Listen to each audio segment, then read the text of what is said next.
Carl Jung, one of the giants of modern psychology, he had this incredible idea. He believed that every single one of us has a monster inside, and the more you pretend it's not there, the more you try to ignore it, the more powerful and dangerous it actually becomes. Now, this isn't just some poetic metaphor. It's a core concept for really understanding who you are. Okay, let's really dive into this because it's a pretty wild thought. In Jung's world, true goodness isn't about being harmless. I mean, a pet cat is harmless, right? But there's no real morality in that. Real virtue, real strength, comes when you can look that inner monster in the eye, acknowledge the terrible things you're capable of, and then consciously choose to put it on a leash and keep it under your control.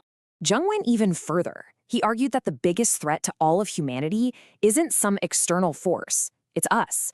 It's our own lack of self-knowledge. This unexamined darkness inside each of us, when we ignore it, it doesn't just sit there, it gets projected outward. And that's what fuels our wars, our prejudices, our greatest acts of cruelty.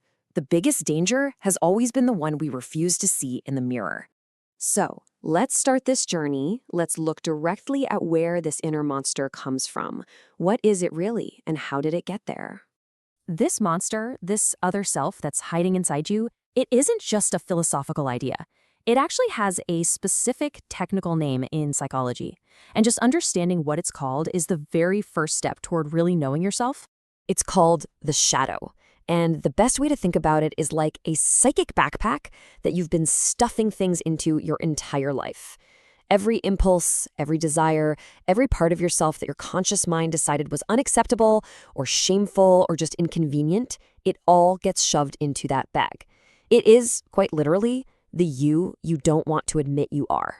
And this whole process starts way, way back. When we're kids, we are expert detectives. We figure out really fast which behaviors get us a hug and which ones get us a timeout.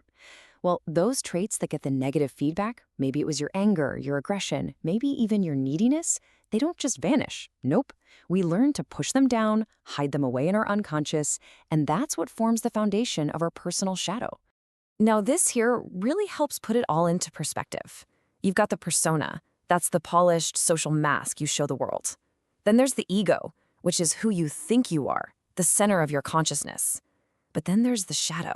It's everything else you've hidden away, and it's constantly trying to bubble up to the surface, while your ego and persona are working overtime to keep a lid on it. And this is what's so fascinating. The shadow isn't just a garbage can for bad things. It holds any part of ourselves we've learned to disown. So if you're a people pleaser who can't stand conflict, your capacity for real, authentic anger is probably living in your shadow. If you're a hardcore high achiever, the simple human desire to just rest might be a shadow trait. It can even hold really positive qualities, like ambition or vulnerability, if you were taught that those things were wrong. Okay, so if this thing is unconscious, how in the world are we supposed to know it's even there? Well, it turns out the shadow isn't as sneaky as it thinks. It leaves fingerprints all over our daily lives. The first step is just learning to spot the clues. How can you tell when your hidden self has grabbed the steering wheel? So have you ever had a huge emotional reaction to something really small? Like a 10 out of 10 reaction to a 2 out of 10 problem? That's a classic sign. Or maybe you keep finding yourself in the exact same bad relationship, just with a different person. That could be your shadow driving you. And that feeling of being an imposter, that often comes from the huge gap between the perfect mask you wear and all the hidden parts you're terrified people will find out about. Now, the most important tool for spotting the shadow is this idea called projection. This is the shadow's #1 move. Here's how it works. We take a trait we absolutely cannot stand in ourselves, something we've pushed down deep, and then we start seeing it magnified in everyone else. That intense irritation, that harsh judgment you feel towards someone else, it's often a giant flashing arrow pointing right back at a part of your own unacknowledged self. Okay, but what if we just don't deal with it? I mean, can't we just leave the monster locked in the basement of our mind? Well, according to Jung, the consequences of that denial are pretty severe.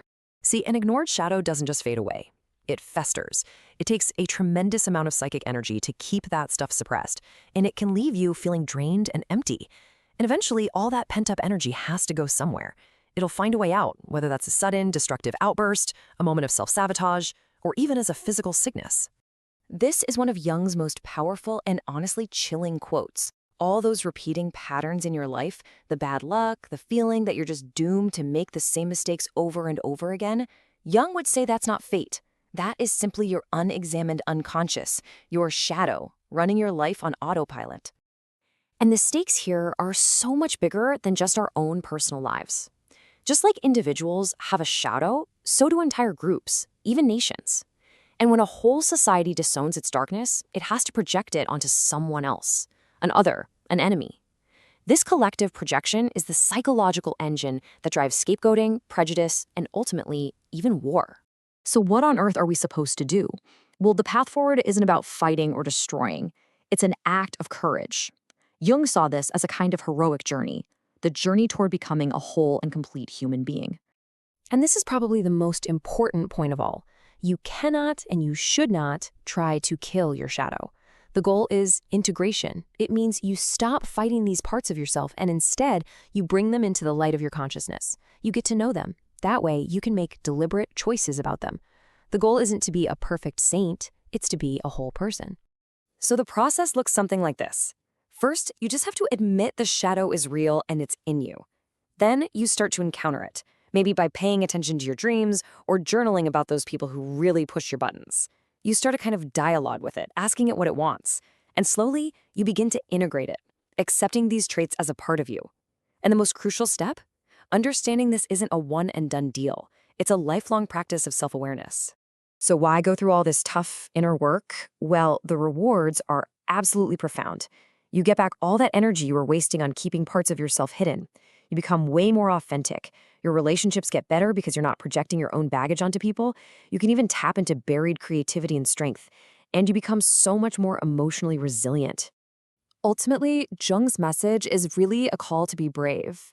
Real growth, real enlightenment. It doesn't come from just thinking positive thoughts and ignoring the bad stuff. It comes from the difficult, heroic work of turning around and consciously facing the darkness you carry inside. So I'm going to leave you with this to think about. Who is someone or what is a type of person that just gets under your skin? What is that one quality about them that drives you absolutely crazy? Because, according to Jung, you might not be looking at their flaw at all. You might just be getting your first real glimpse of your own shadow.